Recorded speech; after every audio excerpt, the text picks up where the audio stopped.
Matheus, desse jeito você vai para o espaço. E aí, né? É meu, meu fone.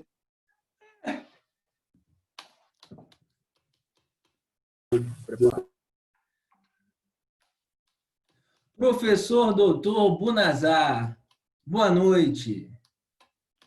Boa noite, prezadíssimo professor Leandro, professor Matheus, como vai? Tudo bem? Tudo jóia. Graças a Deus. Prazer enorme estar com vocês. Doutor, a satisfação é toda nossa. É uma honra tê-lo aqui conosco. Eu tenho certeza que o senhor vai contribuir muito com o nível do nosso evento. É gratidão pura pelo senhor. Eu fico honradíssimo, fico de fato muito honrado. O doutor, é verdade que o senhor que escreveu todos esses livros aí atrás? Todos não, só metade.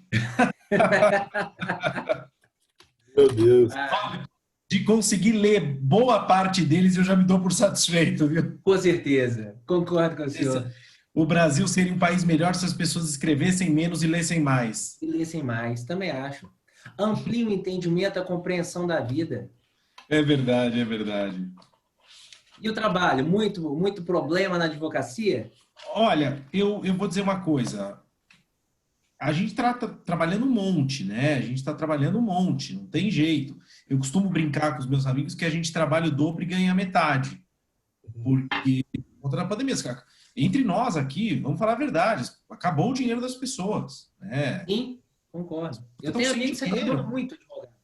Claro, mas eu não posso reclamar, graças a Deus, a gente trabalha muito. Eu estou aqui no meu apartamento, eu consegui montar uma estrutura muito adequada aqui, porque minha mulher é advogada também, e quando ela engravidou, nós fizemos uma reforma no apartamento, já preparando para que ela pudesse trabalhar de casa, boa parte. Então, nós já havíamos montado essa estrutura.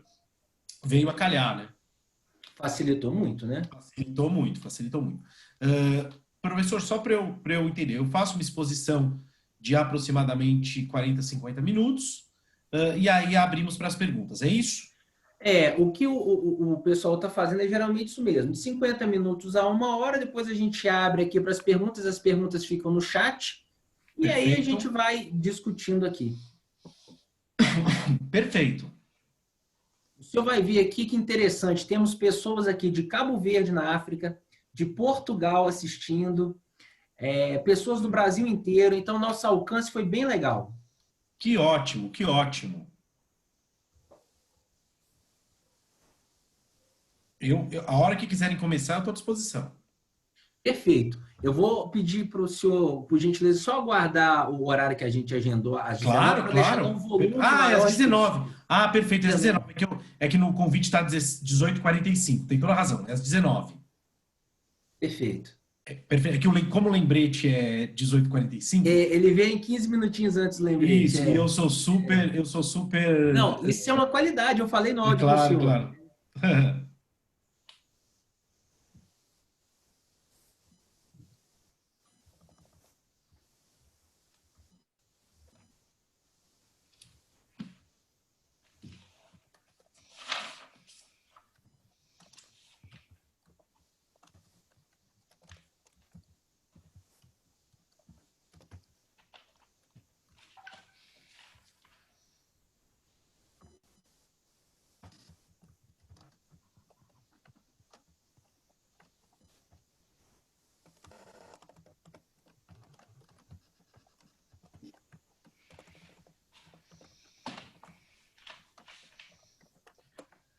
E o Damásio, professor, está parado?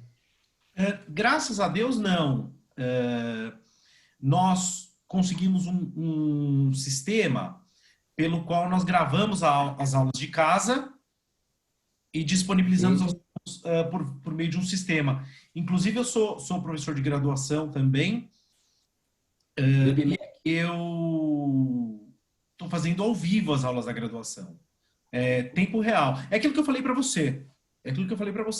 Aquele dia, né? Assim, é exatamente igual a nossa. A gente entra pelo Zoom, né? E é a presencial remota, né? Exato. Nós estamos totalmente fechados, né? Aqui, só nós. Ou não? Não, já abriu. Já abriu, Mas tá. se o senhor quiser falar, tudo bem.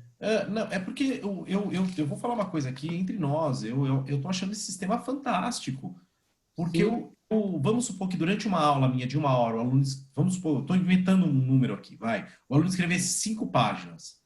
Ele escreve 10 hoje. E com Rende interação, mais. rende muito mais. Para o professor, é de fato bastante mais esgotante. E eu reconheço que os alunos têm que ter uma capacidade de concentração um pouquinho maior.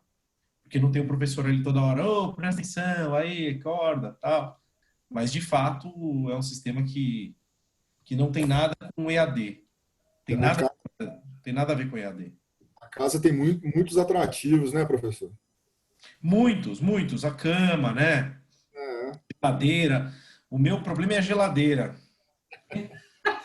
Eu Ô, já, professor, eu acho que eu já engordei uns 8 quilos e eu não estou exagerando. eu já falei que se essa pandemia durar mais um pouco, eu não vou ter terno gravado. A gente vai ter que abolir Tá blazer, apertando paletó. já, Não, exatamente. acabou, né? Vai ter que ser assim. É, realmente. Pô, professor Maurício, só um minuto enquanto não começa, né? Há uns Tranquilo. 10 anos atrás, aqui em São João del Rei, meu sonho era trazer o Damásio para cá, né? O curso, né? De preparatório para concursos. E aí a gente conseguiu na época, e eu fui lá para São Paulo, né? Para fazer o treinamento lá na faculdade do professor Damásio. E tive o prazer de conhecer o professor Damásio lá, Ah, que legal. né? Da faculdade de Direito. E como que é uma faculdade que preza pelo conhecimento. E foi uma experiência ótima aqui em São João del Rei. A gente tinha cursos de graduação não, tinha um curso de preparatório para a OAB, concursos públicos, pós-graduação. Isso antes dessa tecnologia de streaming, né? Muito antes, né? Muito antes disso. Mas foi Você uma está experiência falando, Matheus, de 2008. Eu fui seu freguês. Eu estudava para concurso na época. de muito Hoje, tempo. professor, eu sou analista do Tribunal de Justiça do Pará, mas estou licenciado. Estou em São João del Rei, Minas Gerais, e sou professor e Ah, coordenador do curso de Direito aqui. que maravilha, que maravilha. Eu resolvi ficar mais perto da família, né? Faz bem, faz bem. Sabe, Opção. Matheus, que eu sou um grande fã do professor Damásio. Fiquei muito triste quando ele faleceu, porque o professor Damásio, de fato, é daqueles homens que revolucionaram O o campo a que se dedicaram. O Perfeito. professor Damásio foi um sujeito que, primeiro, ele popularizou e democratizou o acesso aos concursos públicos, né?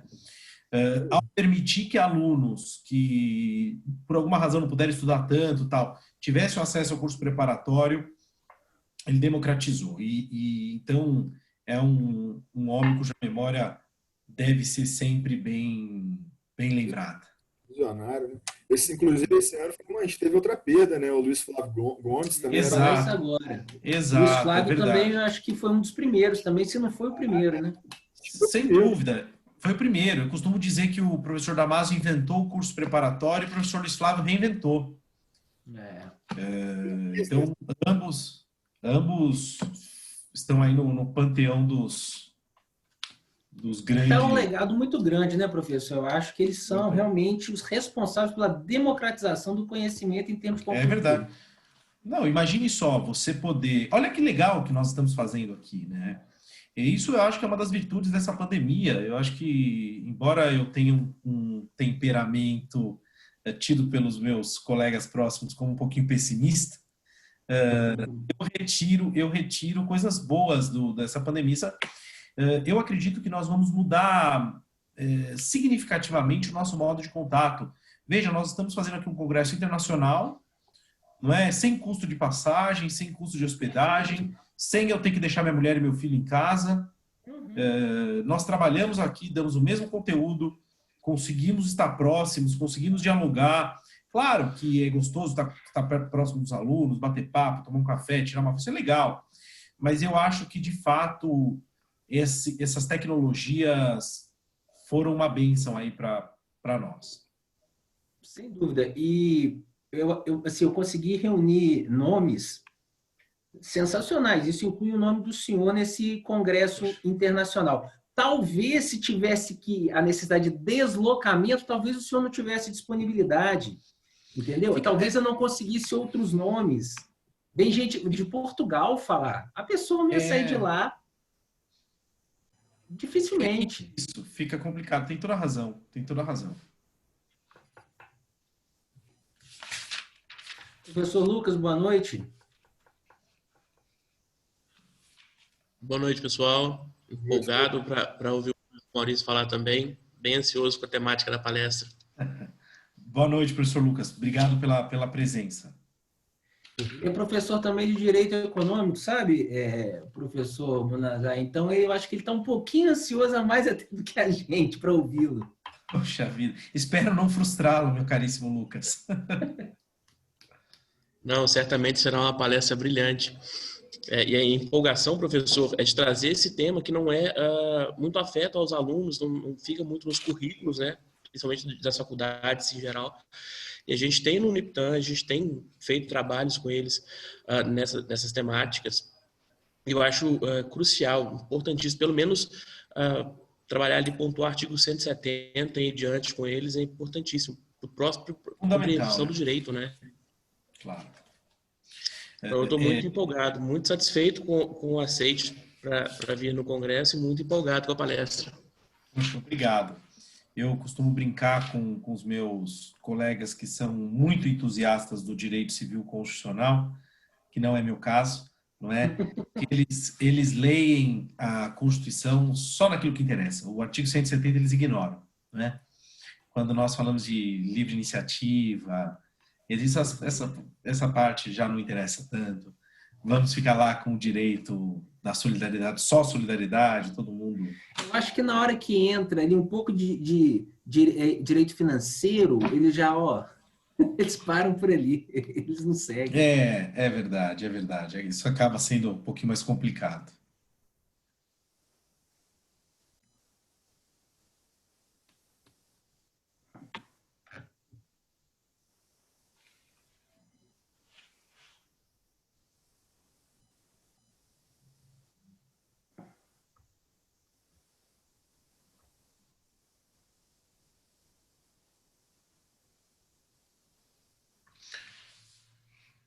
O professor Lucas, então, leciona Direito Econômico.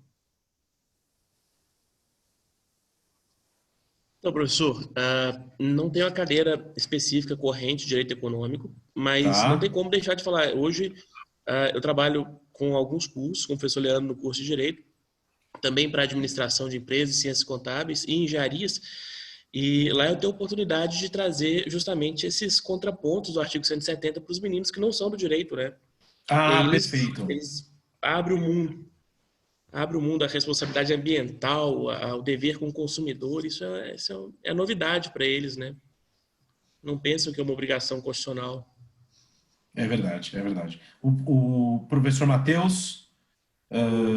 Professor Maurício, esse semestre eu fiquei aqui responsável pelo CDC e pelo processo constitucional. Que ótimo. Mas eu me lembrava aqui, né? O professor Leandro falou aqui, se referiu ao artigo 170. Me lembrava que eu falava para os alunos nas aulas de ciência política do 170 como uma referência do liberalismo, né? E Perfeito. Por mais que esse é o 170, eu ia lá do outro lado da Constituição Federal, né? Eu começava a falar no artigo 5º, ia lá no 170 para mostrar essa ideia de liberdade econômica, livre iniciativa, né, como que isso foi, de onde surgiu essa ideia. Então, eu também estou assim, com grande expectativa aqui na palestra do senhor. Perfeito, muito obrigado. Na verdade, todos nós, o professor Bonazar, porque os alunos conhecem muito o senhor. Nossos alunos pediram o nome do senhor. Então, a gente fica muito feliz pela aceitação do convite. Imagine, eu fico feliz. Espero que... Porque o tema da liberdade econômica é um tema que me é muito caro. Eu tive uma participação, por sorte, vou contar muito rapidinho isso, na elaboração da lei. E então é uma coisa que essa lei, eu acho que ela é uma lei muito importante para o país. Espero tornar mais divertido para os alunos, porque às vezes é um pouquinho árido. Sim. Professor, a gente vai passar um vídeo institucional rapidinho e já voltamos. Fique à vontade. Obrigado.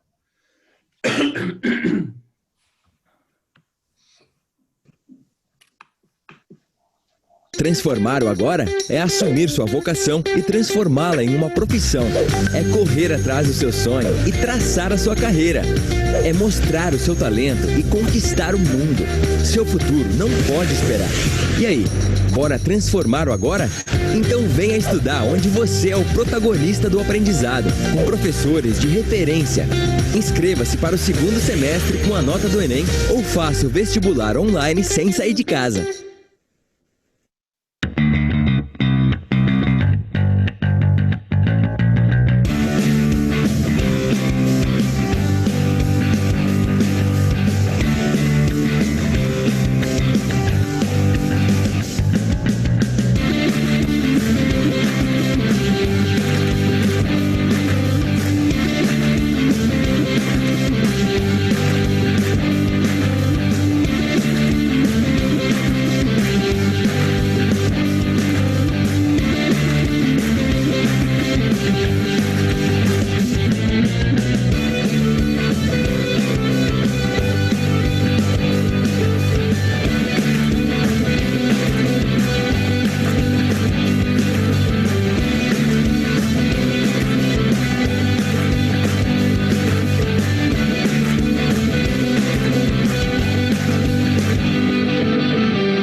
Transformar o agora é assumir sua vocação e transformá-la em uma profissão.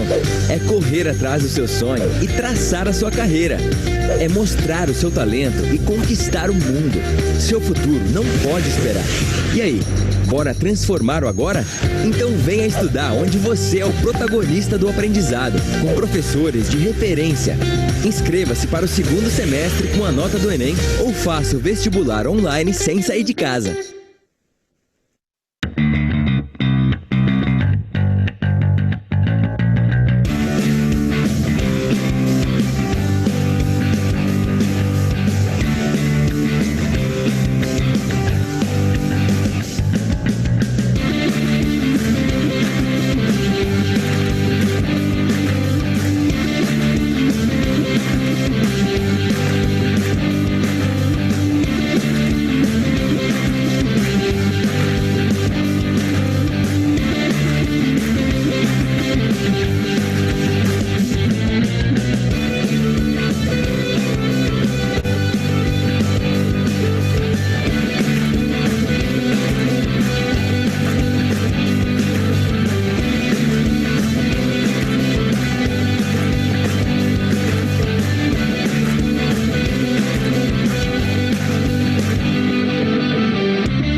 Boa noite a todos. Boa noite a vocês, queridos acadêmicos e profissionais do direito que nos assistem no Brasil todo, inclusive em outros países. Tivemos aqui acesso de Portugal, tivemos acesso de Cabo Verde e um Brasil como todo. Então, muito boa noite, sejam muito bem-vindos. Espero que vocês gostem da palestra, como tenho certeza que gostarão. Pois aqui conosco hoje está o professor doutor Maurício Bunazar. Boa noite, professor. Tudo bem com o senhor? Boa noite, professor Leandro. É um prazer enorme estar aqui. Fico, de fato, honrado. Agradeço a gentileza do convite, agradeço a instituição, a Uniptan, e agradeço também, muito especialmente, a audiência lusófona, pessoal de Cabo Verde, Portugal, e, é claro, os nossos patrícios aqui do Brasil. Quero cumprimentar muito especialmente o professor Matheus e o professor Lucas, e também fazer menção especial ao nosso querido aluno Marco Túlio, que é gentilíssimo, faz parte lá do nosso podcast, está fazendo direito, e apesar de ser acadêmico terceirista, tem um tirocínio jurídico excelente. Então, eu agradeço a todos a gentileza da oportunidade de poder estar com os senhores hoje. Professor, o Marco Túlio foi meu aluno no semestre passado, é um excelente aluno realmente. Eu gostaria muito de agradecer, né, pela aceitação do convite. Sem dúvida, o senhor eleva o nosso congresso Encontro Internacional ao outro nível.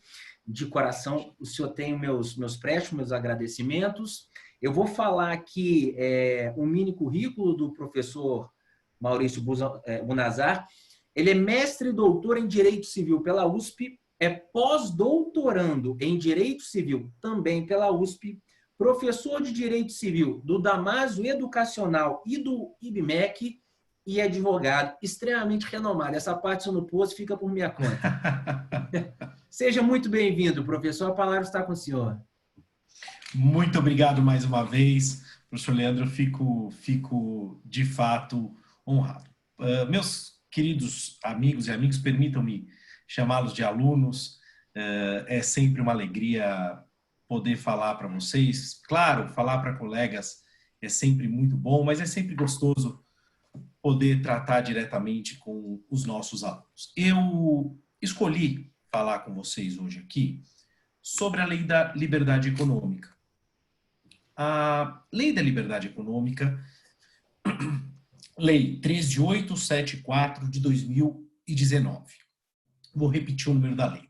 Lei 13874 de 2019. Conforme consta do título da palestra que eu me propus a proferir hoje, a Lei da Liberdade Econômica trouxe alterações ao Código Civil e eu pretendo trabalhar um pouquinho das principais alterações promovidas por essa lei no sistema de direito privado brasileiro, designadamente no Código Civil.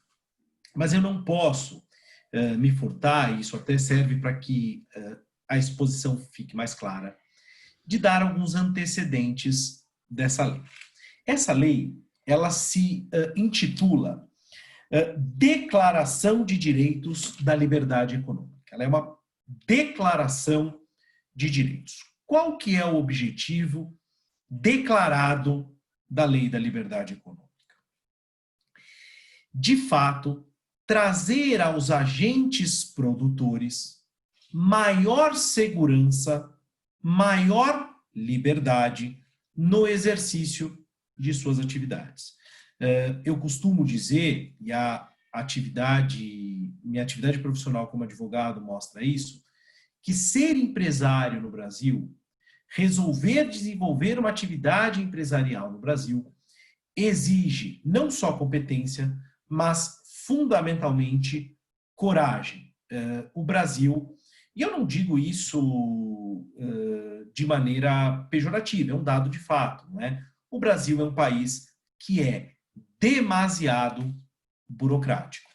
E essa burocracia tem dois efeitos extremamente deletérios.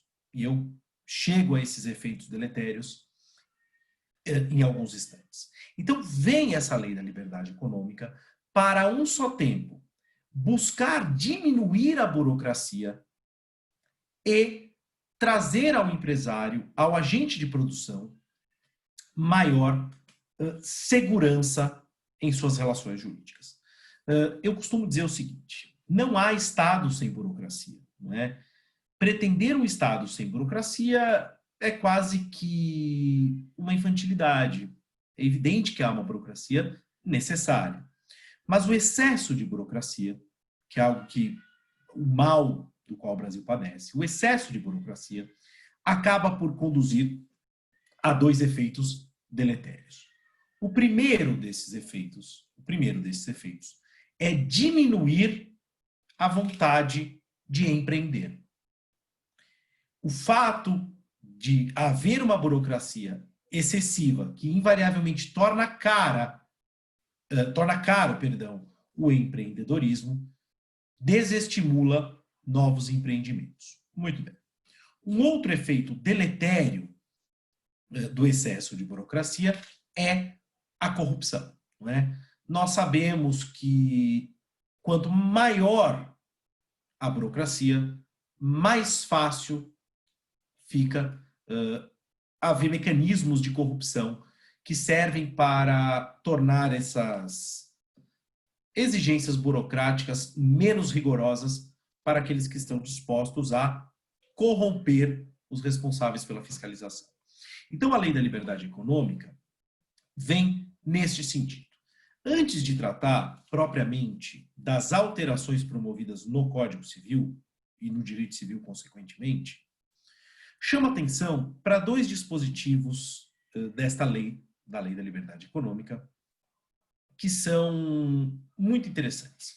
O primeiro deles, a lei estabelece que para as atividades de baixo risco, não serão exigidas licenças e alvarás, etc. Isso é salutar. Eu dou um exemplo bobo, não é? Por que é que um sujeito que vai montar uma papelaria, ele vai vender folha, vai vender lápis, caneta, precisa de um alvará de funcionamento? Ora, isso só serve para que ele não consiga o alvará de funcionamento, e das duas uma, ou ele não empreenda, ou ele seja obrigado a corromper quem vai lá fazer essa fiscalização. Então isso é, de fato, louvável na lei. Claro que aquelas atividades que exigem uma presença estatal mais forte, por gerarem riscos potenciais, continuarão obrigadas a ter todas as licenças, etc. Um segundo dispositivo é o que impõe o estudo de impacto de regulação. O que é isso? Não é? Muitas vezes, no Brasil, ocorrem imposições regulatórias que são totalmente irracionais. E, a par de irracionais, são extremamente custosas. Eu vou dar um exemplo já antigo, que não tem a ver especificamente com atividade empresarial, mas que mostra bem como essa intervenção acaba por ser deletéria. Lembre, eu não sei se vocês vão lembrar, a maioria de vocês não lembrará, a maioria não lembrará, mas há uns anos havia uma exigência de que os carros contassem com kit de primeiros socorros, tudo bem? Kit de primeiros socorros. Isso era absolutamente irracional. Explico para vocês. Vocês imaginem, eu tinha lá o kit de primeiros socorros no meu carro, não é? Vocês imaginem que houvesse um acidente, não é? Eu estou parado no meu carro, eu vejo um outro carro bater no motoboy, derrubar o motoboy. Eu tenho meu kit e eu paro para prestar socorro. Eu abro o kit, tinha lá uma tesourinha sem ponta, uma faixa e umas luvas. Eu colocaria as luvas, pegaria a faixa e ficaria com a tesourinha. E isso apenas serviria para dificultar que eu telefonasse para o SAMU e o SAMU pudesse, então, atender aquela vítima daquele evento. Então, é evidente que esta lei, das duas uma, ou serviu para atender o interesse de alguém que fornecia esses kits, etc., ou simplesmente foi uma lei bem intencionada, mas que custou milhões aos brasileiros. Muito bem.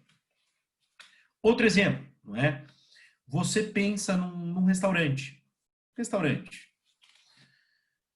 O dono do restaurante, então, tem que encher o restaurante com pequenas placas. E as placas são as mais esdrúxulas possíveis. Começo com uma, e por favor, se você concorda com essa placa, não se aborreça comigo, tudo bem? Mas uma placa que diz lá, por exemplo, né? Lave as mãos após usar o banheiro. Eu confesso aos nossos ouvintes, depois eu quero ouvi-los a respeito disso, que toda vez que eu leio esta placa, eu me sinto um tonto, eu me sinto uma criança. Porque, vejam lá, eu aprendi com os meus pais que nós devemos lavar as mãos, de preferência antes e depois de usar o banheiro. Eu não preciso ler essa placa no restaurante. E imagina o dono do restaurante tendo que educar marmanjos e marmanjas aí, ensinando-os a lavar a mão após usar o banheiro. Outro exemplo, não consuma sal em excesso. Ora bem, quem é o Estado para dizer se eu devo ou não consumir sal em excesso? Quer dizer, e lá vai uma placa que custa e que enseja fiscalização, multas, etc. Dou como último exemplo a tomada de 3 pinos. Né? Da noite para o dia, resolveu-se que as tomadas no Brasil tinham que ter 3 pinos. E aí, todos tiveram que alterar as suas estruturas para contemplar essa genialidade que foi a tomada de 3 pinos. Então, essa lei vem dizer assim, olha, antes de estabelecer uma disposição, um regulamento, nós faremos um estudo de impacto regulatório. Este estudo, então, nos dirá se aquilo compensa ou não vale o custo. Mas muito bem. Com relação, e já entrando agora diretamente no tema da palestra, com relação às alterações promovidas pela Lei da Liberdade Econômica no Código Civil, eu quero, não é, classificá-las em 2 tipos. Não é? Nós temos alterações que eu vou chamar aqui de alterações proclama. Por que alterações proclama? Porque elas são fundamentalmente declarações. Elas são profissões de fé e que têm, portanto, uma importância retórica muito grande, embora não tenha, de fato, uma eficiência de aplicação tão grande. Mas são importantes como retórica. Eu costumo dizer que no Brasil, o óbvio precisa ser dito, não é? Nunca é demais dizer o óbvio no Brasil. Muito bem, muito bem. Dessas declarações proclama, eu cito como exemplo o artigo 49A. O artigo 49A foi incluído no Código Civil por força da Lei da Liberdade Econômica. Muito bem, não é? O que diz o artigo 49A? Permitam-me uma leitura muito rápida. A pessoa jurídica não se confunde com os seus sócios, associados, instituidores ou administradores. Ora, nós sabemos disso, não é? Nós sabemos que ela não se confunde. Aliás, regra praticamente idêntica a esta existia no Código Civil de 1916.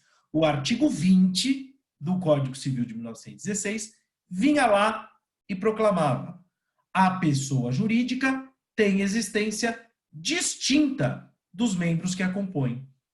Pois bem, quando a comissão elaboradora do Código Civil de 2002 se agremiou e começou a trabalhar o Código Civil, eles disseram, vamos tirar normas supérfluas. Esta foi um exemplo de uma norma supérflua. Ora, disse o eminentíssimo professor, ministro aposentado do Supremo Tribunal Federal, Moreira Alves, isso é óbvio, e o óbvio não precisa constar da lei. Pois, como eu disse, muitas vezes precisa. E a Lei da Liberdade Econômica fez constar o artigo 49A, dizendo que juízes, respeitem a autonomia da pessoa jurídica. A pessoa jurídica não é confundível com os membros que a compõem, com seus sócios, com seus associados, com seus instituidores e ou com seus administradores. Ela tem existência autônoma. E então, o parágrafo único do 49A vem com o conceito doutrinário e diz a autonomia patrimonial da pessoa jurídica é um instrumento lícito de alocação de riscos. Ora, se isso não for uma declaração de princípios, não sei mais o que é. Então, vejam, há outras normas, e eu não quero cansar a audiência com isso, mas há outras normas que tem exatamente o mesmo objetivo. Uma declaração de princípios, uma verdadeira profissão de fé. Aqui, o legislador dá um recado para os juízes. Juízes, por favor, respeitem a autonomia da pessoa jurídica. Parem, por favor, de desconsiderar a personalidade jurídica, nós chegaremos nisso daqui a pouquinho, à torta e à direita. Muito bem. Eu já adianto que trabalharei agora o artigo 50 do Código Civil, que trata especificamente da desconsideração da personalidade jurídica. E aqui eu faço uma nota muito grande, né? Muito rápida, mas muito importante. Eu disse que a nota seria grande, mas não é. É uma nota rápida. Eu tenho, por essa lei da liberdade econômica, um carinho especial. Por quê? Porque quando a medida provisória que tratava da lei da liberdade econômica foi para o Congresso, eu consegui, por intermédio de um cliente meu, o contato do deputado relator, o deputado Jerônimo Gergen. E eu liguei para o deputado e falei, deputado, essa lei pode ser maravilhosa. Ela tem alguns problemas, né? Essa lei tem alguns problemas, mas essa lei pode ser fantástica. Então, o deputado falou, olha, Bunazar, vamos lá, mande as suas sugestões. Eu e mais alguns outros queridos colegas professores fizemos várias sugestões e muitas delas foram acolhidas. Então, eu admiro essa lei, acho que a lei é, de fato, muito boa, mas tem alguns problemas pontuais. Por isso que eu faço esse disclaimer aqui, porque eu vou atacar um pouquinho o artigo 50. Eu vou falar mal dele, mas especificamente de um ponto desse artigo 50. Muito bem.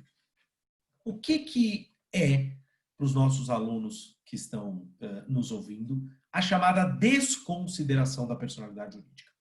Há alguns instantes, eu disse a vocês que a pessoa jurídica tem existência, e tem existência independente do seu sócio, administrador, etc. Então, um exemplo trivial para os alunos que não estão ainda habituados com esse tema, tá? Para os que já estão mais adiantados, ou para os meus colegas professores, eu peço desculpas, mas eu estou aqui como professor, e o professor tem a obrigação de ser claro, né?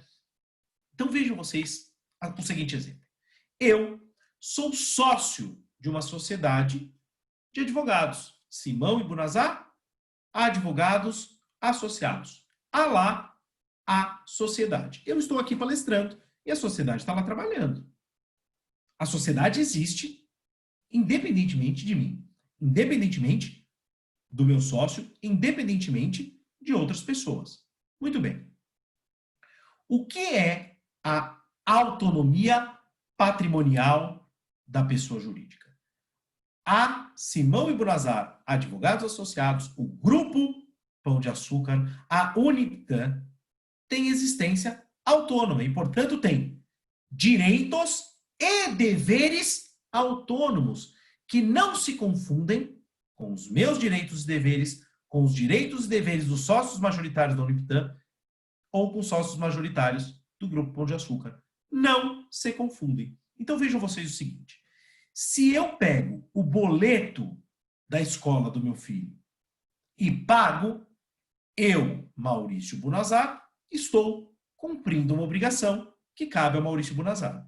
Se a Simão e Bunazar, o escritório, vou chamar de escritório para facilitar, se o escritório paga a conta de luz da sua sede, ele está cumprindo as suas obrigações. Agora, se o escritório paga a escola do meu filho, há algo errado. Tão errado quanto se o professor Leandro Ramalho pagasse. O que está acontecendo? A que título o professor Leandro Ramalho deve pagar a escola do meu filho? Ora, o professor Leandro Ramalho tem os filhos dele, tem a família dele, tem as obrigações dele. Eu tenho as minhas, o escritório tem as dele. Então, o que é o Instituto da Desconsideração? Pelo Instituto da Desconsideração, o juiz pode atribuir aos sócios ou administradores a responsabilidade por dívidas da sociedade. Quando? À luz do regime do Código Civil, quando houver abuso da personalidade jurídica. Só que esse abuso não é em sentido tão amplo como é no Código de Defesa do Consumidor. Ele é bem restrito. Ele é bem restrito no Código Civil. Diz o Código Civil: eu posso desconsiderar quando houver abuso caracterizado pela confusão patrimonial ou pelo desvio de finalidade. Confusão patrimonial ou desvio de finalidade. Muito bem. Começo pela confusão patrimonial. A confusão patrimonial ocorre nesses casos que eu exemplifiquei para vocês. Quando a sociedade se comporta como sendo proprietária dos bens particulares dos sócios, ou o inverso, os sócios se comportam como se fossem donos dos bens da sociedade. Então vejam, dou exemplos de confusão patrimonial. A sociedade reiteradas vezes paga débitos meus. Eu reiteradas vezes pago débitos da sociedade. O carro que eu dirijo não está no meu nome. O carro que eu dirijo está em nome do escritório. O apartamento em que minha sogra mora está em nome do escritório. Vejam, não há de fato separação entre o que é da sociedade e o que é dos sócios. Eu estou falando de sociedade, sócios, mas isso vale para a fundação e vale para as associações, tudo bem? Estou falando daquilo que normalmente acontece. A jurisprudência já admitia pacificamente, o Código de Processo Civil já admitia pacificamente, literalmente, em 2015, e o Código agora Civil também reconhece a chamada desconsideração inversa. Pela desconsideração tradicional, eu pego bens dos sócios para pagar dívidas da sociedade. O que é a desconsideração inversa? Eu pego bens da sociedade para pagar dívidas dos sócios. Isso é muito comum, turma, no direito de família. Muito comum. É comuníssima a seguinte situação, e as pessoas se acham muito espertas, né? A pessoa chega e diz, olha, eu contratei um advogado brilhante, não é? Ele disse que eu deveria fazer uma holding familiar, e aí eu fiz. Então, como que é o esquema dessa holding? Todo o patrimônio está na tal da holding. Todo. O sujeito lá não tem nada em nome dele. Absolutamente nada. Só que ele dirige um Porsche, que é da holding. Usa Rolex, que ele comprou, a nota fiscal saiu em nome da holding. Ele viaja com cartão da holding. E aí um dia ele se casa, tem filho, a mulher pede pensão alimentícia, ele diz, eu não tenho nada, pode pegar meu imposto de renda. Aí vem lá, o bonitão é até isento, não é? De imposto de renda. Mas os juízes demoram aproximadamente 4 minutos para desconsiderar essa personalidade jurídica. Você vira e fala assim, olha, ele está dizendo que não tem nada, excelência, mas ele é sócio dessa holding aqui, que paga tudo. O juiz fala, simples, desconsidera a personalidade, pega bens da holding para pagar os alimentos. Tudo bem? Com relação à confusão patrimonial, é justamente a ausência dessa separação de fato. Pois bem, até então, não é?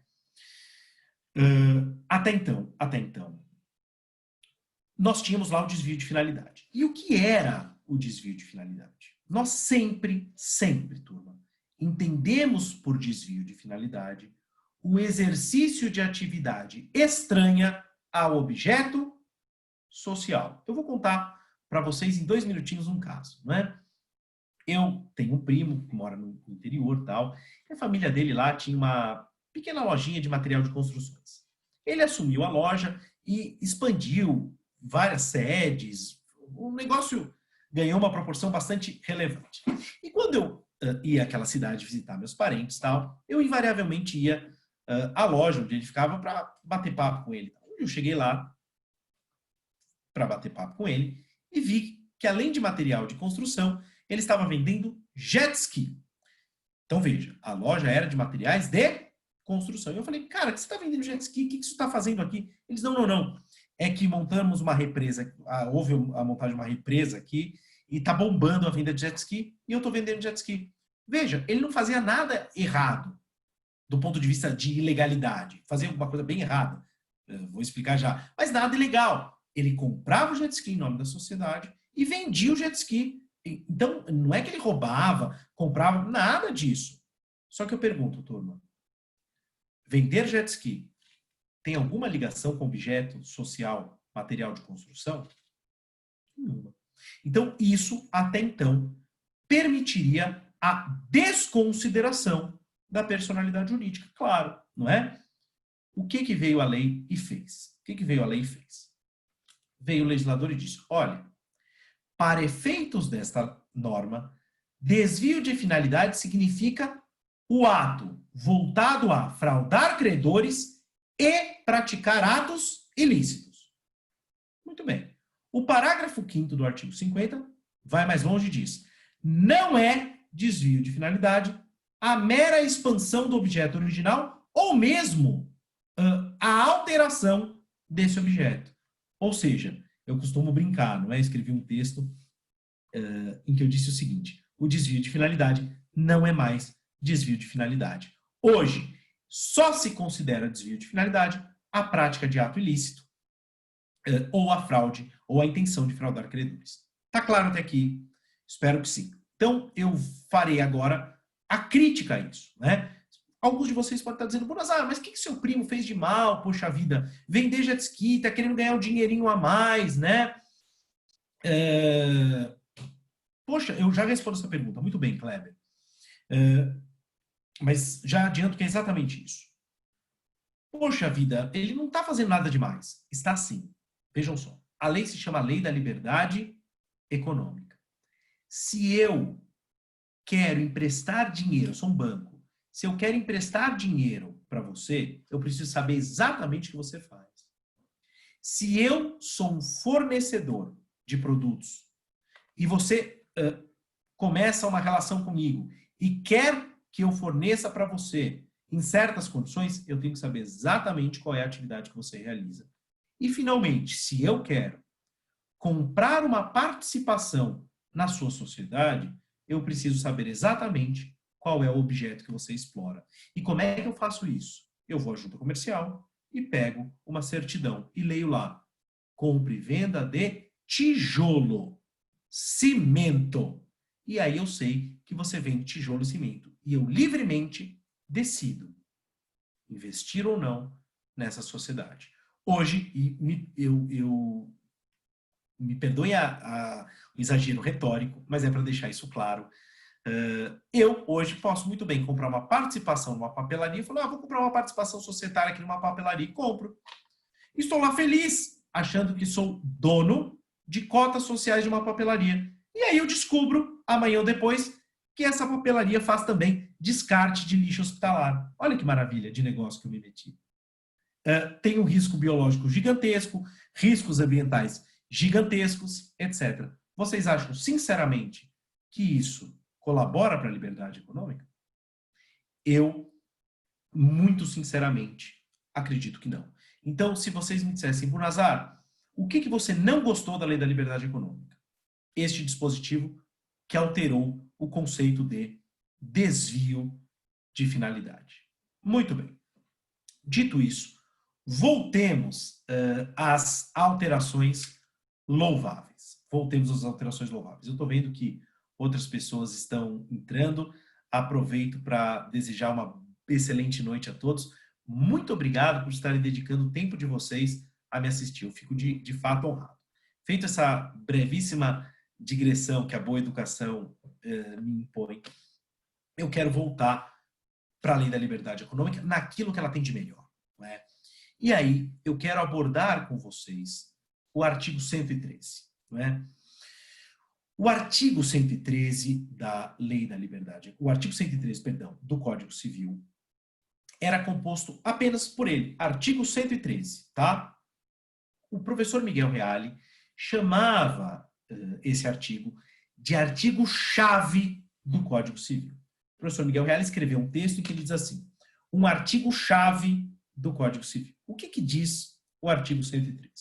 O artigo 113 preceitua que os negócios jurídicos devem ser interpretados de acordo com a boa-fé e os usos do local da celebração. Muito bem. Veio, então, o legislador na Lei da Liberdade Econômica e acrescentou 2 parágrafos a esse dispositivo. um primeiro parágrafo que traz critérios para a interpretação do negócio. Vejam só. Um exemplo simples. Diz o parágrafo 1º, inciso 1º. A interpretação do negócio jurídico deve ser aquela, e vários fatores, que, entre outros, decorrer do comportamento posterior das partes.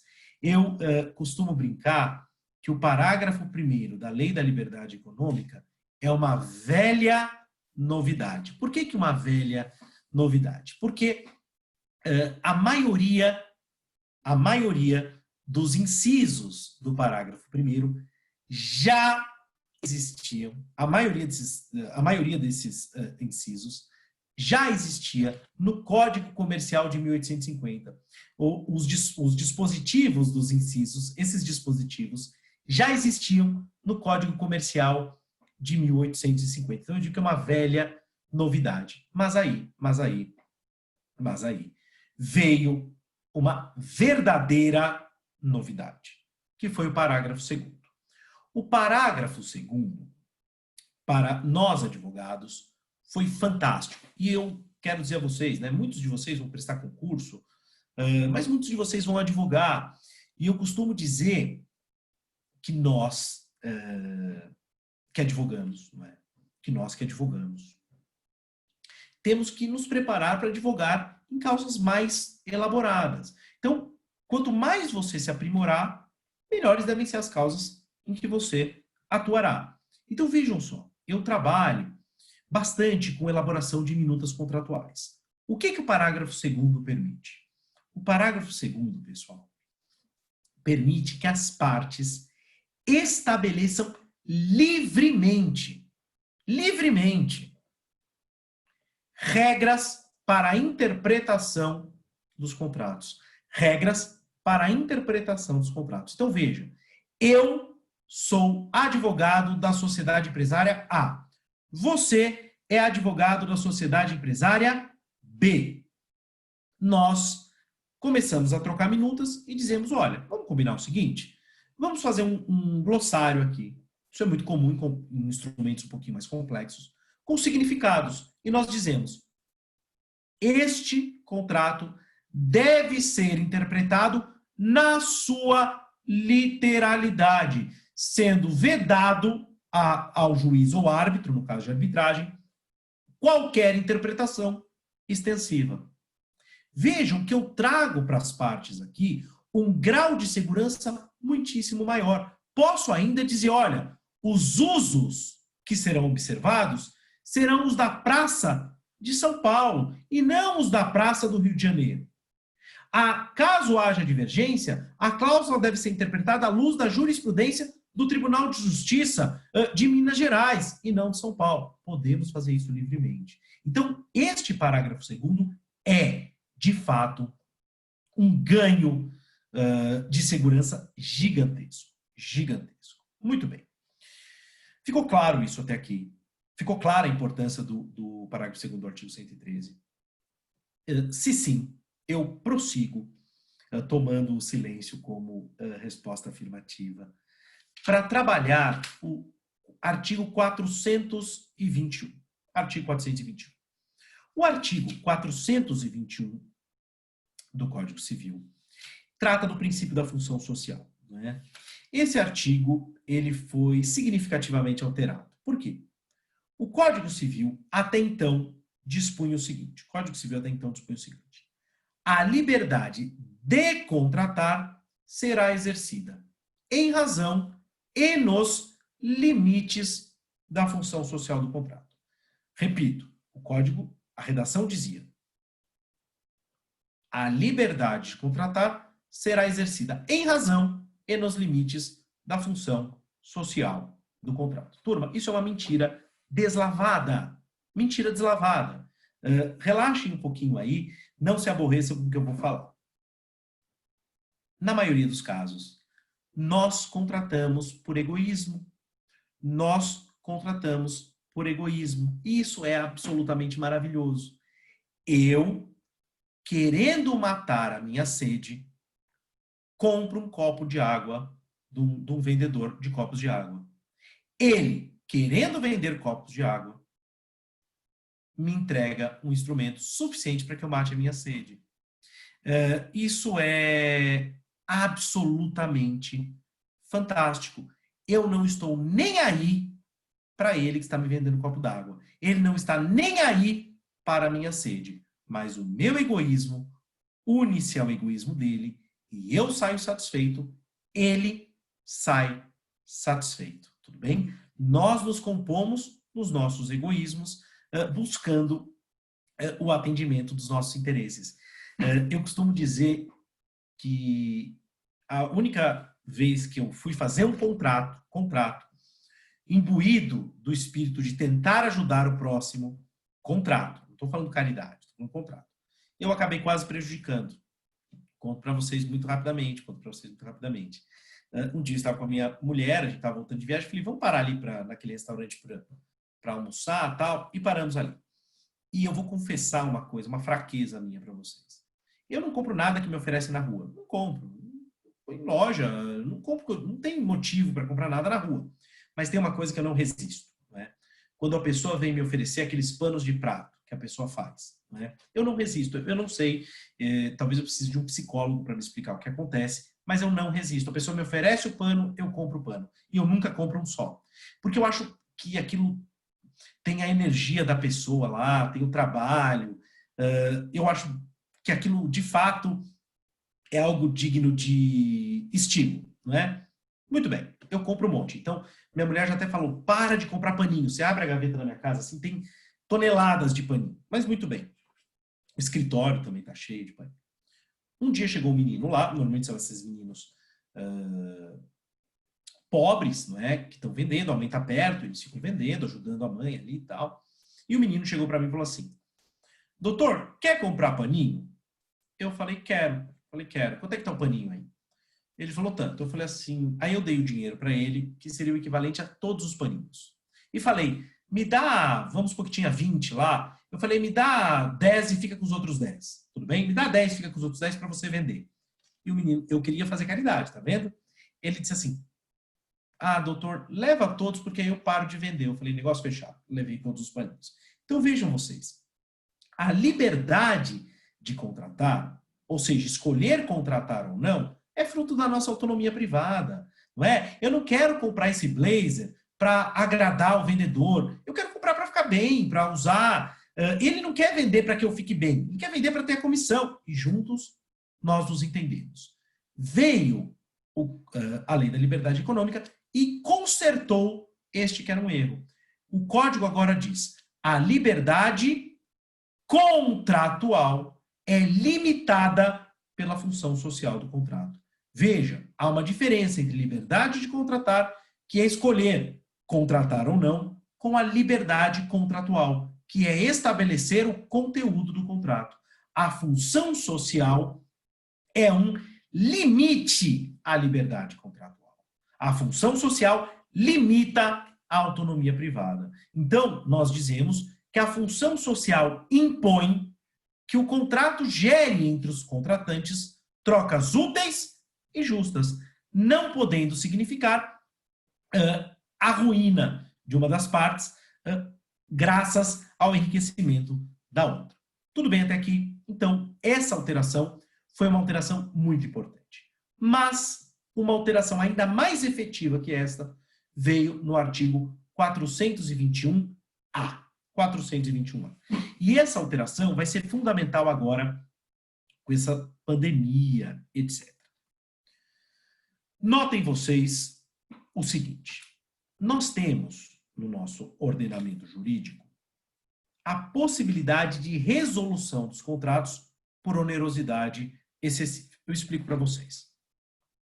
Se duas partes celebram um contrato que dura no tempo, dura por quê? Porque as prestações são sucessivas ou porque uma delas deve prestar no futuro, pouco importa. O que importa é que o contrato dure no tempo.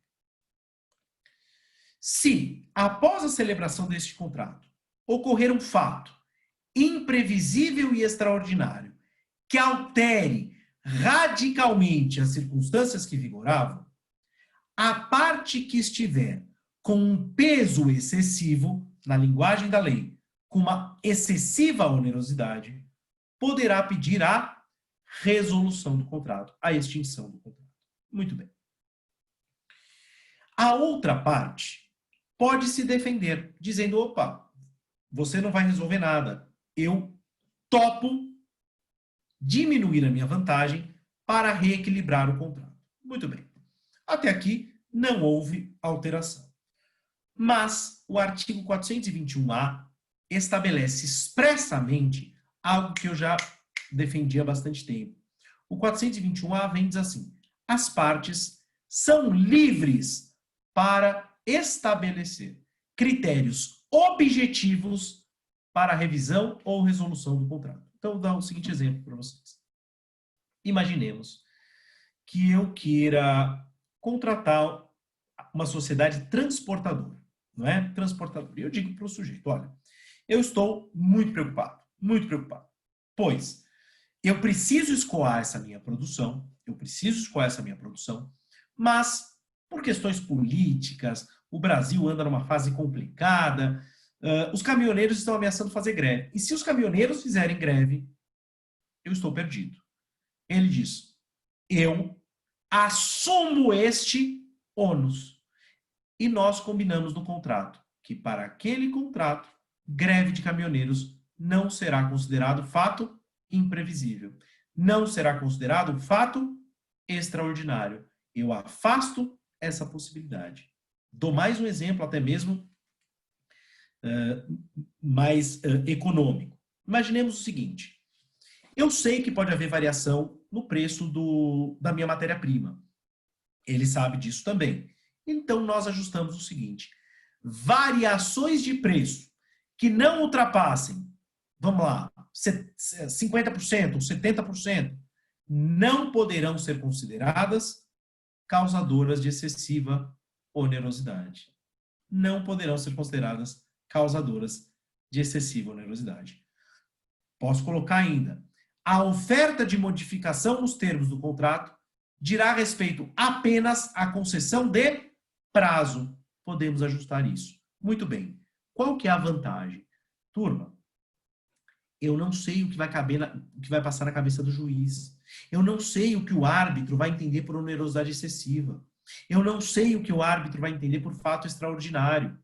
Mas eu posso muito bem antecipar isso no instrumento contratual e prever, claro que eu costumo dizer isso para os clientes e para os alunos, né? Não existe contrato à prova de balas, né? Ninguém é perfeito, mas nós podemos antever situações que poderiam potencialmente desequilibrar aquele contrato, perturbar aquela relação contratual. Então, a existência de uma regra que expressamente me permite estabelecer critérios objetivos para a revisão ou até mesmo para a resolução do contrato traz um incremento de segurança jurídica gigantesco. Tudo bem? Espero que isso tenha de fato ficado claro. Para finalizar essa minha exposição e poder responder algumas perguntas, espero que surjam outras perguntas, eu aponto como maior inovação da Lei da Liberdade Econômica, não para o direito civil, mas para a economia como um todo. Tem gente que diz que eu estou exagerando quando digo isso, mas eu não estou, não. O artigo 1052, parágrafo 1º. O que permite o artigo 1052, parágrafo 1º? Vejam vocês o seguinte.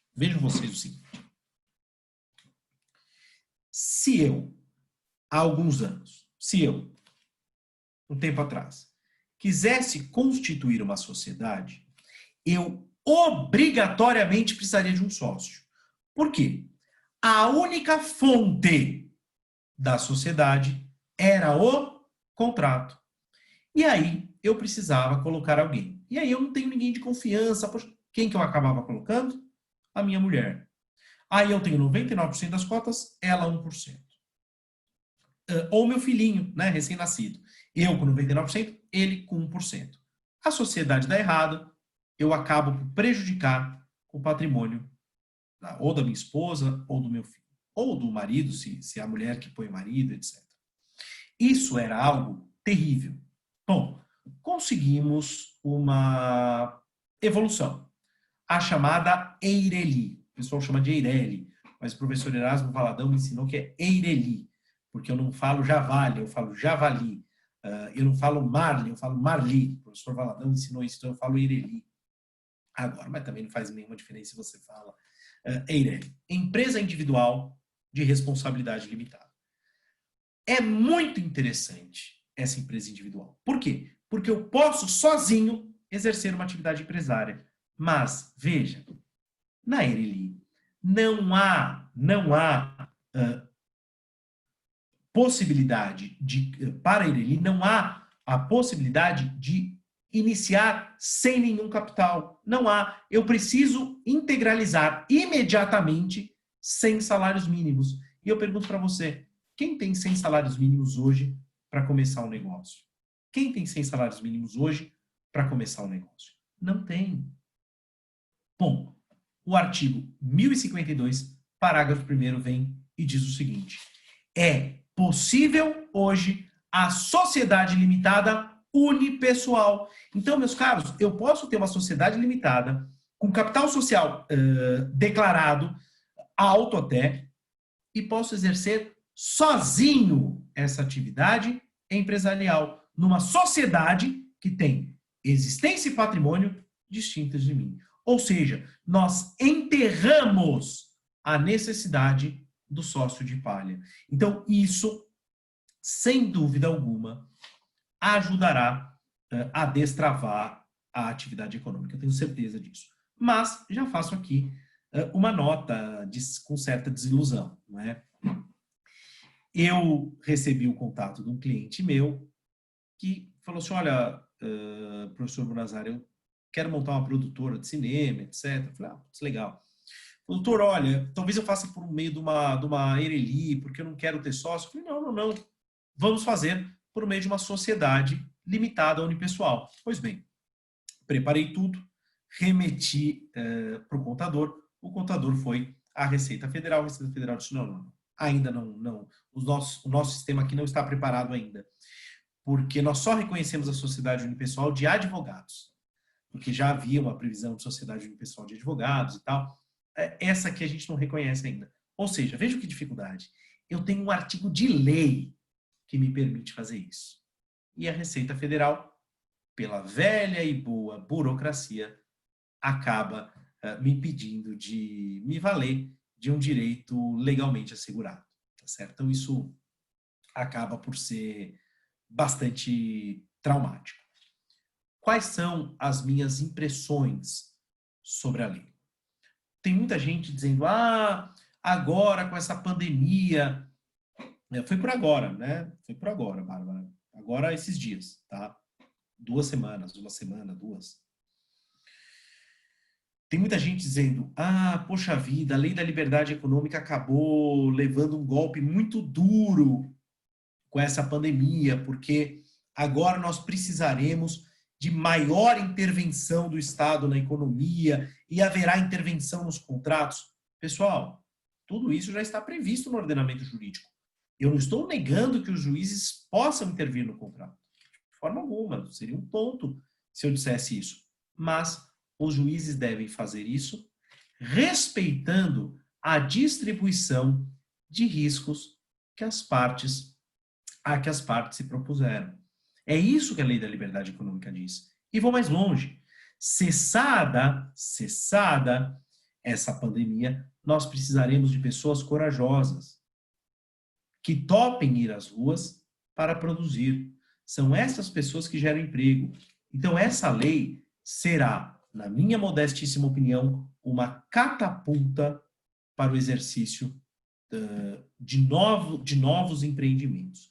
Então, eu tenho por essa lei uma estima muito grande e mais, eu tenho esperança de que ela será um instrumento efetivo para a retomada econômica. Eu agradeço muitíssimo a audiência de vocês. Eu falei talvez 10 minutinhos a mais do tempo que havia combinado e estou absolutamente à disposição para tirar as dúvidas. Eu vou passar a palavra para o professor Leandro, perguntando já a ele, se eu posso dar início às respostas, ou se há outras perguntas, ou se ele quer fazer mediação, como for melhor. Então, fique à vontade, professor. Se o senhor já quiser ir olhando e respondendo, sem problemas. Fique à vontade. Pois bem, então eu agradeço.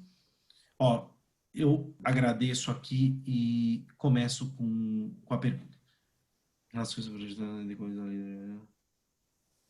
Olha, a pergunta do Luiz Felipe é fantástica, né? É absolutamente fantástica.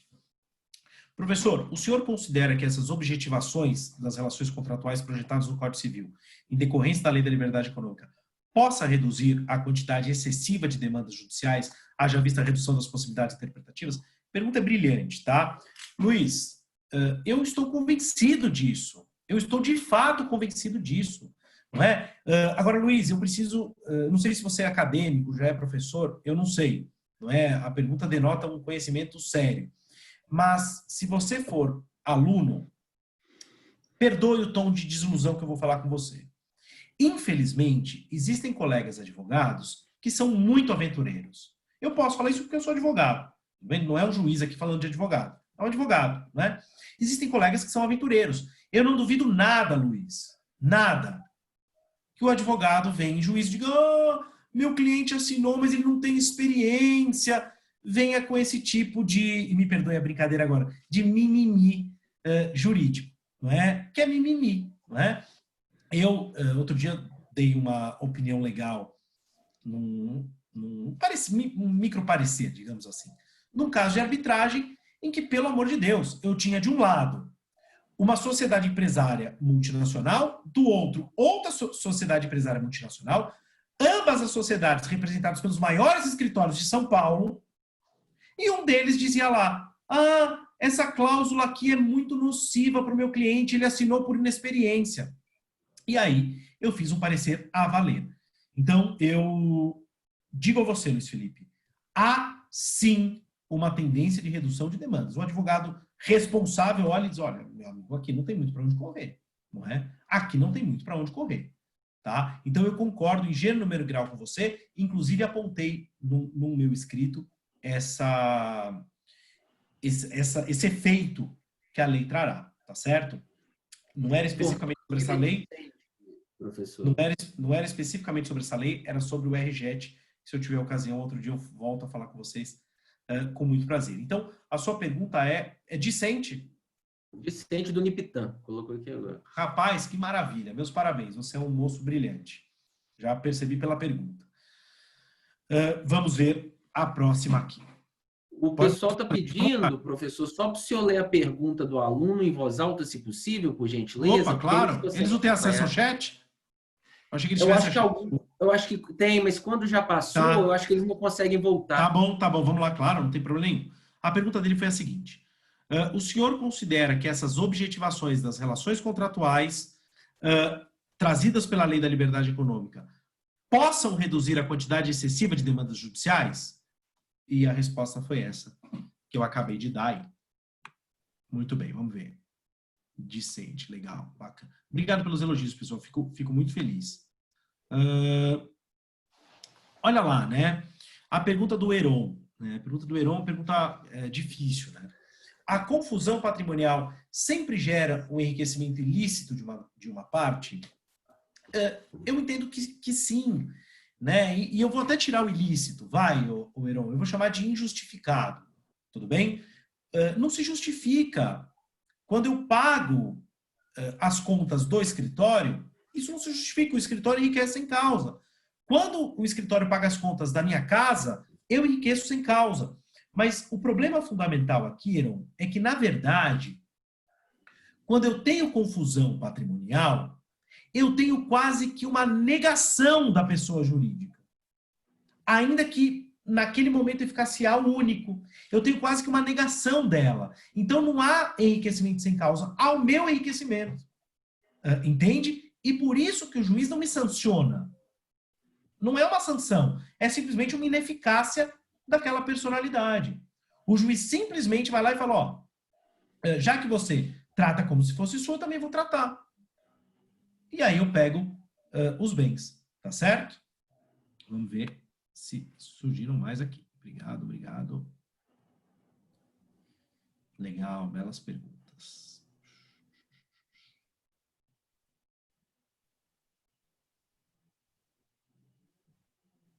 Então, nosso caríssimo Marco Túlio, né? Há, infelizmente, a necessidade de uma regulamentação. A pergunta dele, desculpe. No início da aula, o senhor disse que deveria haver a liberação do alvará para uma papelaria, já que o risco é baixo. A dúvida que surge é: continua a empresa obrigada ao pagamento da taxa de localização e funcionamento? Essa taxa de localização eu não conheço, pode ser de município específico, né? Mas do alvará de funcionamento, ele não seria mais obrigado a ter essa licença, né? Mas a própria Lei da Liberdade Econômica, e recomendo a leitura atenta dessa lei a todos vocês, né? Não precisa ter conhecimento jurídico para entender essa lei, não precisa mesmo.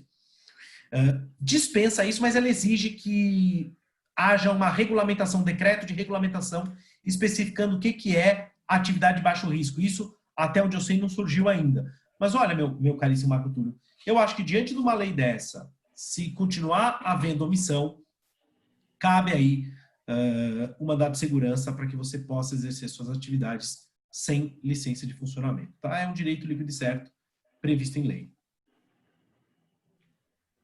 Ó, vamos lá. A pergunta da Amanda. Essa pergunta tinha me chamado a atenção, né? Olha que legal a pergunta da Amanda. É bem bonitinha a pergunta da Amanda.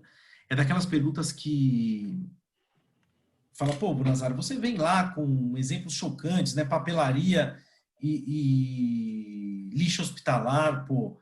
Vamos dar um exemplo mais do dia a dia aqui e tal. Olha que interessante. Nesses exemplos, são atividades muito distintas. Está falando lá da desconsideração da personalidade jurídica.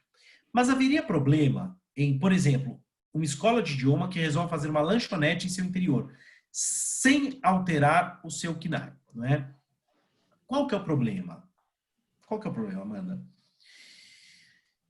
Ter uma lanchonete é um direito do empresário. Mas existem direitos e existem ônus, não é? Eu preciso estar informado disso. Veja, nada, eu posso ter questões trabalhistas nessa lanchonete. Se eu simplesmente quero investir na sua escola de idiomas e não conheço a sede física, por exemplo, eu posso pegar todos os contratos dos professores, fazer uma due diligence dos contratos de fornecimento, dos contratos de alunos, e posso ser surpreendido por conta da lanchonete. Então, eu acho assim, existem ônus e bônus. O ônus é ter que declarar isso no contrato social, não é? Mas respondendo a tua pergunta especificamente, hoje, pela Lei da Liberdade Econômica, a sua lanchonete estaria salva, não é? Não haveria desconsideração por conta disso, tá bem? Eu discordo porque eu entendo que há um dever, sim, de informação e transparência. Vamos ver se eu acho mais perguntas aqui. É isso aí, Kleber. Tudo bem? Beleza, eu acho que as perguntas de cima... Vamos lá. Vamos começar por baixo. Professor, parabéns pela... Obrigado, Dani. Eu defendo uma maior autonomia para as partes pactuarem, mas algo que me incomoda é, no surgimento de litígio, em as partes realizando um acordo, a necessidade de homologação do juiz para transformar o acordo num título que possa ser executado, se não honrado pela parte. Como o senhor vê essa necessidade de homologação pelo judiciário? Não daria para mudar isso? Então, hoje em dia, Daniele, o Código de Processo Civil permite que as partes formem o título executivo extrajudicial independentemente de homologação do juiz. Depende. Aliás, permite isso sem grandes problemas. E isso é bastante comum. Mas eu quero te dar uma informação e, quiçá, uma dica, não é? Quiçá uma dica. Se esse acordo for um acordo de pagar quantia, não há nenhum problema, pode fazer. Agora, se esse acordo demandar interpretação de cláusula contratual, se tangenciar eventual invalidade de cláusula, eu recomendo com toda a força que haja homologação judicial. para que você não se veja surpreendida por uma prática desleal de alegação posterior de invalidade, o que não é raro no Brasil, tá certo? Por conta dessa... No Brasil e no sistema romano-germânico em geral, em que há um apreço muito grande pelas chamadas normas de ordem pública, tá certo? Então, olha só, Amaury. Putz, Amaury, você me deu chance aqui de falar uma coisa muito interessante, né? E eu avisei isso para o deputado. O Amaury diz o seguinte: a nova legislação da liberdade econômica dificulta a descaracterização da personalidade jurídica. Até então era feito sem muito critério. Dificulta, não é? Mas, Amaury, e aqui vai uma nota, não sei se há algum juiz que está nos assistindo, etc. O que eu tenho a dizer é o seguinte: é mentira que os juízes desconsideravam a personalidade jurídica à torta e à direita. É mentira. Eu atuo todos os dias. Eu sou advogado de verdade, né? Eu atuo, não sou só um acadêmico. Minha barriga encosta no balcão e com essa pandemia encosta cada vez mais de longe no balcão, não é? Mas a verdade é que os juízes estaduais são super criteriosos ao desconsiderar a personalidade jurídica. Claro que você pode falar, teve uma decisão do juiz tal, claro que é aquilo que destoa. Onde que a personalidade jurídica é desconsiderada à torta e à direita? Na Justiça do Trabalho. Eu costumo brincar que na Justiça do Trabalho não é que há desconsideração da personalidade jurídica. Eventualmente, os juízes consideram a existência de uma pessoa jurídica. Eventualmente. A regra é que eles tratem tudo como se fosse uma coisa só. É verdade isso, não é? E um dia eu fui brigar com o juiz do trabalho, Ricardo Laraia, desembargador aqui do Tribunal do TRT, não sei exatamente qual região, eu sou meio perdido para essas regiões aqui de Campinas. E eu falei, pô, vocês desconsideram a personalidade e tal. E falei a mesma coisa para o doutor Homero Batista, professor da USP, meu amigo também. E ambos me disseram a mesma coisa e me convenceram na hora. Eles disseram assim: Bonazar, o que o empresário brasileiro faz assim que a sociedade dá lucro? Eu falei, ele troca de carro. É a pura verdade. O sócio das sociedades no Brasil, ele não tem juízo.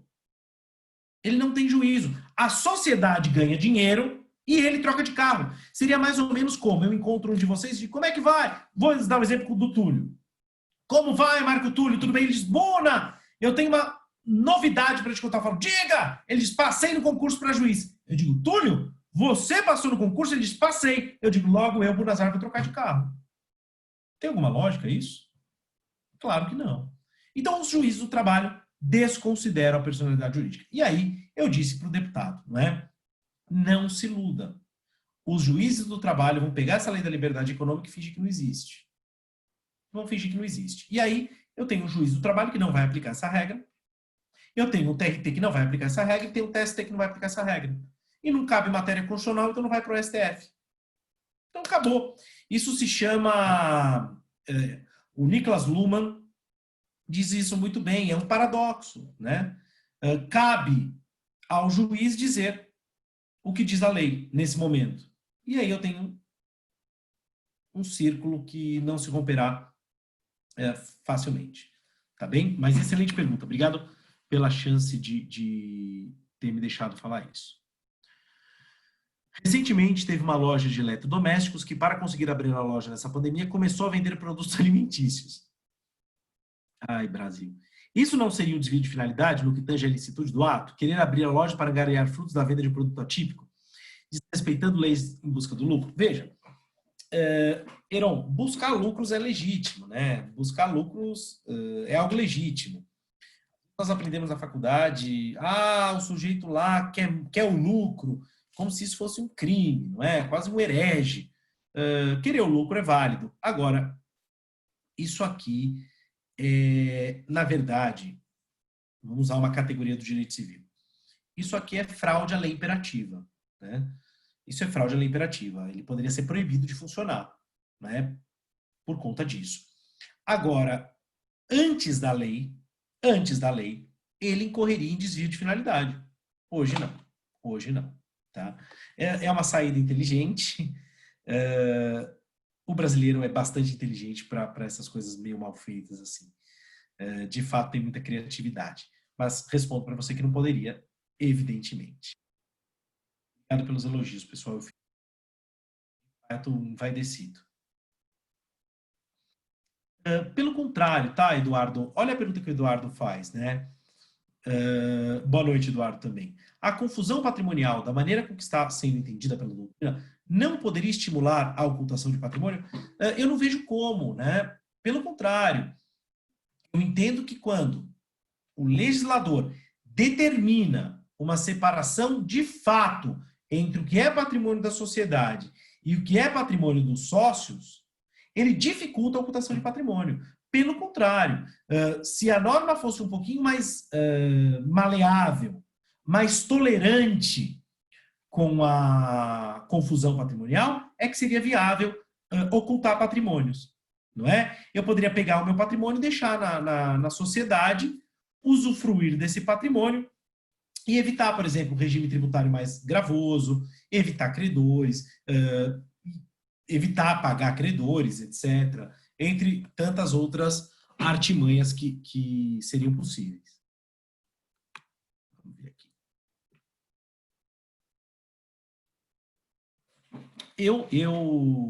Kleber, pergunto o seguinte, né? Ao seu ver, a liberdade econômica traz algum benefício na relação direta com o consumidor? Kleber, eu não tenho dúvida disso, né? Eu não tenho dúvida. Essa história de colocar o empresário de um lado, o consumidor do outro, como se eles fossem antagônicos, isso é coisa de professor datado, né? Isso é coisa coisa dos anos 80, 70, né? Para começo de conversa, só existe consumidor se existir fornecedor, né? A relação é simbiótica, ela não é parasitária. Então, o que eu digo para você? Quanto mais liberdade econômica, mais oferta, né? Mais concorrência, melhores produtos eu tenho no mercado. Eu não sei qual é a sua idade, Kleber, mas eu vou dar um exemplo aqui. Todos os meus interlocutores aqui que estão são bastante jovens, então eles não vão saber exatamente do que se trata. Mas eu vou colocar um ponto aqui para vocês. Antigamente, nós tínhamos 2 tipos de pasta de dente. 2 tipos. As pessoas que tinham dinheiro e viajavam para os Estados Unidos, elas traziam de presente para a gente pasta de dente. Nossa, olha isso, eu tenho uma pasta de... Você vai no mercado aqui em São Paulo, no mercado Santa Luzia, você encontra 2.000 tipos de pasta de dente. E aí eu escolho qual eu quero. E se eu tenho à minha disposição 30 tipos, é bom que eles briguem entre eles para me oferecerem o melhor. Se for ruim, sai do mercado. Se for ruim, sai do mercado. O Fernando Collor de Mello, o ex-presidente Fernando Collor de Mello, ele promoveu uma abertura da economia que foi importante, né? E ele dizia o seguinte: no Brasil nós dirigimos carroças. E isso ele ficou famoso por dizer essa frase. E é verdade, os carros brasileiros eram tenebrosos. Hoje, nós temos carros da mesma qualidade, que ainda são muito caros por conta de tributação, etc., né? E pelo custo do Brasil. Mas nós temos carros que competem em qualidade com carros europeus, sem grandes dificuldades. Aliás, nós dirigimos o mesmo carro que eles dirigem. Não é? Estou dizendo o Chevrolet, não estou dizendo o BMW, nada disso. Estou dizendo os carros que são, entre aspas, populares. Né? Populares. Vamos ver se tem mais alguma coisa. O Ricardo escreveu, é verdade. Isso ele fez. É isso. Eu parei nisso. Tá bem que eu parei nisso. Não vamos polemizar. Mas isso ele fez, é isso mesmo. Gostei. Legal. Eu acho que foram essas as perguntas, caríssimo professor Leandro. Professor, eu gostaria de parabenizá-lo imensamente pela didática com que o senhor explicou um tema que muitas das vezes para os nossos acadêmicos é árduo. O senhor conseguiu destrinchar e desvelar esse tema para nós, entendeu? Então, assim, no primeiro momento, eu gostaria de parabenizá-lo de uma forma exponencial pela brilhante palestra que o senhor deu. Só que antes de terminar o agradecimento, eu vou passar a palavra aqui para o nosso amigo professor Lucas, senão ele vai ter um infarto para poder... Eu estou brincando, professor Lucas. A palavra está com o senhor, fique à vontade. Professor Maurício, que prazer em ouvi-lo. Os alunos também estão comentando aqui no WhatsApp, eu estou vendo muitos comentando. Temáticas maravilhosas, desde a lembrança, né, do saudosismo do kit segurança dentro do carro, kit de proteção lá do... Poxa, não somos paramédicos, até a cereja do bolo, a gente chegando em Luhmann, reflexão de Luhmann, né, dos paradoxos, que maravilha. Que palestra boa, que palestra agradável, muito, muito bom ouvi-lo mesmo, e os meninos gostam. E foi importante, eu acho que o ponto especial que nós temos para poder tirar disso tudo é segurança jurídica para empreender, né? Tanto falta no Brasil, a gente fica pensando, começamos essa questão dos custos, da burocracia, e a gente passa para a ideia ambiental, aquele custo ambiental para implantar um grande projeto, da lei do SNUC, e a economia muito burocratizada, muito travada, com um paralelo, com umas correlações, essa visão do fornecedor como um vilão, não é? Nós enfrentamos isso também no Brasil. A palestra foi sensacional, acho que dá todos esses ganchos, penso que é exatamente por aí a segurança jurídica para empreender que nos falta, os comentários permitiram a gente ver que é isso que os alunos falam. A personalidade jurídica também, outro tópico, eu trabalho isso em sala com eles. Eu tenho um caso aqui com a empresa funcionando na justiça tributária de uma determinada vara, o juiz entendeu que foi dissolvida irregularmente a empresa. Acontece essas coisas em Minas. Mas, bom, e por fim... Pode falar, professor? E, por fim, eu queria trazer a notícia também para os colegas e tal, que o senhor trouxe muito bem como que a Justiça do Trabalho vai lidar com a liberdade econômica. Ela simplesmente não vai lidar. E tem um outro instituto, um instituto um pouco mais velho, eu vi esses dias uma súmula. Na verdade, eu não sei se foi uma súmula ou se foi algo de um tribunal menor na Justiça do Trabalho, que eles ignoram agora, pelo menos teve uma autorização para ignorar os bens inalienáveis. Agora eles estão penhorando bens impenhoráveis. A Justiça do Trabalho não leva a sério o direito civil. O direito civil não levamos a sério na Justiça do Trabalho, né? Bom, e é isso. Eu queria agradecer demais a palestra do senhor, essa reflexão de segurança jurídica para empreender. Obrigado demais para a gente. Professor Matheus. Desculpa, perdão. Não, pois não. Pode comentar, pois não, professor. Se o professor preferir, passo a palavra para o doutor Matheus e falo depois, não há problema? Não, pode falar, depois eu repasso para ele, fica melhor. Então tá bem.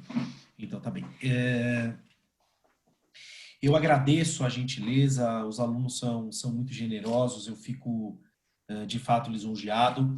E eu gosto de dizer, Lucas, que muito do que nós vivemos no Brasil é por conta dessa tendência um bocado autoritária, de parte muitas vezes dos doutrinadores também, não só dos juízes, de ignorar o texto da lei, não é? Há um juiz da Suprema Corte norte-americana, já falecido, o Scalia, em que ele dizia uma coisa muito interessante. Ele diz assim, olha, um juiz que está sempre satisfeito com as decisões que dá é um mau juiz. Por quê? O que ele quis dizer com isso? Muitas vezes, nós temos que aplicar leis com as quais nós não concordamos. Veja, eu vou dar um exemplo da finalidade, do desvio de finalidade. Eu discordo, bati na lei, falei mal dela, escrevi, falei com os deputados, mas é lei, é direito positivo. Eu, Bunazar, não posso escrever um texto desdizendo o que está escrito na lei. Se eu for juiz, eu preciso aplicar essa lei. Se não houver um motivo para afastá-la por inconstitucional, ela é fruto do produto democrático, do processo democrático. Ela é produto do processo democrático. E como tal, ela deve ser respeitada. Não é? Muito dessa sensação de anomia que nós vivemos é por essa petulância de escolhermos quais leis aplicar e quais regras constitucionais, por exemplo, seguir, etc. Então, muito obrigado pela reflexão, professor Lucas. Professor Matheus. Ô, professor Maurício, primeiro eu queria agradecer a presença do senhor no nosso encontro jurídico. E desde o primeiro momento, quando a gente foi formatar a nossa semana, eu percebi a expectativa que foi criada com a participação do professor aqui na nossa semana. E senti isso aqui pelo chat, né? Os alunos realmente com uma grande expectativa para poder ouvir o que o professor tinha para dizer. Então, assim, a palestra foi excelente. A única pergunta que eu faço para o professor, até uma pergunta, uma curiosidade minha, o professor falou no decorrer da palestra sobre a liberdade, né, a liberdade econômica, como um postulado constitucional, né, um direito constitucional, lá no artigo 170. Hoje, né, o próprio professor citou esse momento um pouco atípico que a gente está vivendo, onde o professor utilizou o Poder Judiciário para mostrar como que o Poder Judiciário ele está aplicando a legislação apresentada de acordo com o novo momento, né, o fato jurídico criado pela pandemia. E então, a minha dúvida é o seguinte, então a gente já tem aí uma série de incursões do Estado na economia. Então, existe a MP dos serviços, né, a MP da aviação civil. Então, a gente está vendo o Estado, ao contrário do que dita, né, a liberdade, o Estado intervindo na economia, intervindo na produção, quanto à circulação de produtos e serviços.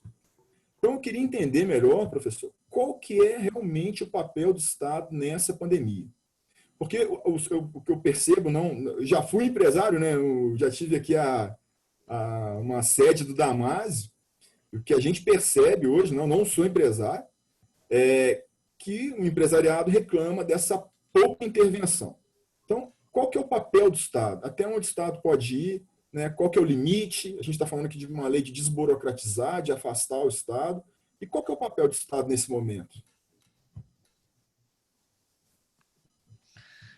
Professor Matheus, muito obrigado. Pergunta terrível, não é? Pergunta duríssima, né? Daquelas que a gente quase fala assim, olha, caiu a internet, né? E sai assim de fininho, para não entrar nessa. Mas eu vou tentar responder. A pergunta é, de fato, difícil.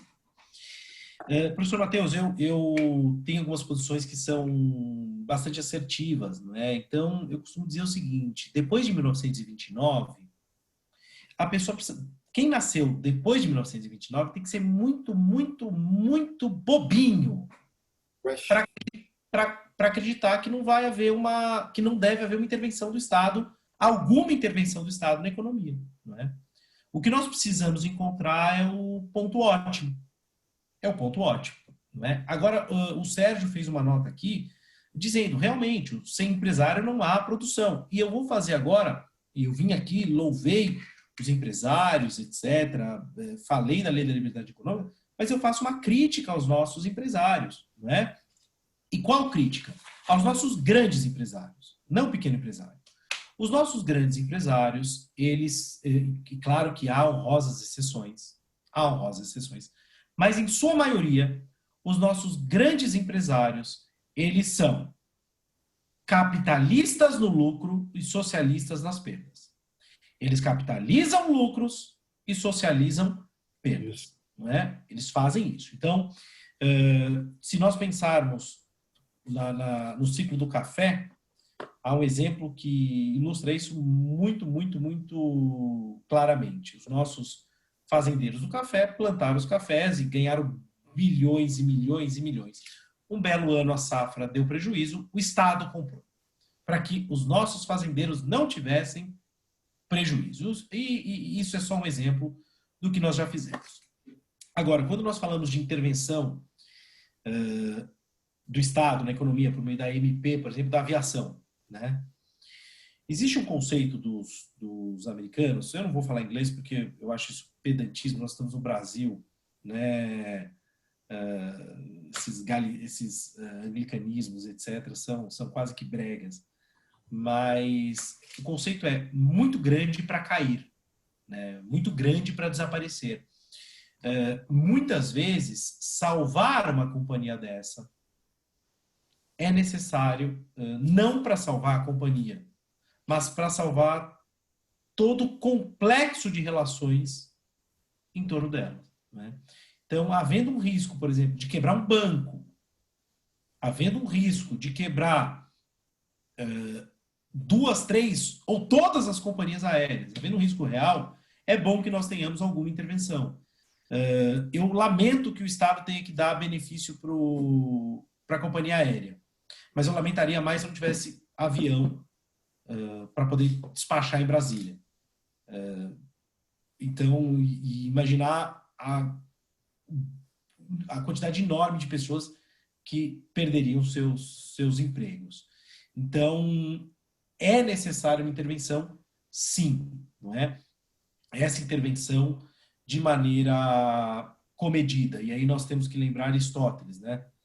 A virtude está no meio, a meio do caminho. Eu não tenho nem um liberalismo anárquico, crendo numa mão invisível do mercado, e nem uma intervenção infantilizada na economia. Eu acho que, com maturidade, nós conseguimos alcançar um justo meio termo. Muito obrigado pela provocação, professor Matheus. Obrigado, professor. Professor Gunazar, com muita felicidade eu encerro essa palestra aqui acompanhando os comentários de exaltação ao seu nome. Meus parabéns. Eu agradeço demais pelo senhor ter aceitado o convite de forma imediata. Foi uma honra, tá? Conte sempre com a nossa instituição. É um prazer inenarrável tê-lo conosco. Com certeza, como eu disse no início, o senhor alavancou ainda mais o nível desse encontro internacional. Eu passo a palavra para o senhor para as considerações finais, professor. Muito obrigado, professor Leandro. Aceitei. Eu não tinha o prazer de conhecê-lo. Fiquei muito honrado em conhecê-lo. Eu brinquei, né, naquele momento, mas falando a sério, um convite do Túlio é uma intimação que deve ser atendida imediatamente. E já agora estendo esse benefício ao senhor professor. Sempre que me chamar, estarei à disposição da Uniptan para o que for necessário. Eu quero encerrar agradecendo, primeiro, a todos vocês que estão aqui, Leandro, Lucas, Matheus, mais uma vez ao Túlio, e a toda a nossa audiência. Uma aluna que passou aqui, não vi o nome dela, ela escreveu assim: muito obrigado por compartilhar o conhecimento de vocês, se referindo a nós todos, não é? E eu gosto de uma frase do Santo Agostinho, que ele tem toda a razão. Ele diz o seguinte: existem duas coisas que, de fato, se multiplicam quando são divididas. É um paradoxo. É a educação e o amor, não é? São as duas coisas que, quanto mais nós compartilhamos, mais nós recebemos de volta. Então, isso extrapola e contraria toda e qualquer lei da economia. Dividamos, então, sempre o pouco conhecimento que temos e o grande amor. Muito obrigado. Professor, depois dessa, eu fecho com louvor. Gente, vocês aqui do lado, muito obrigado pela audiência, vocês que acompanharam. O professor, mais uma vez, muito obrigado. Meus professores aqui, um grande abraço e até a próxima.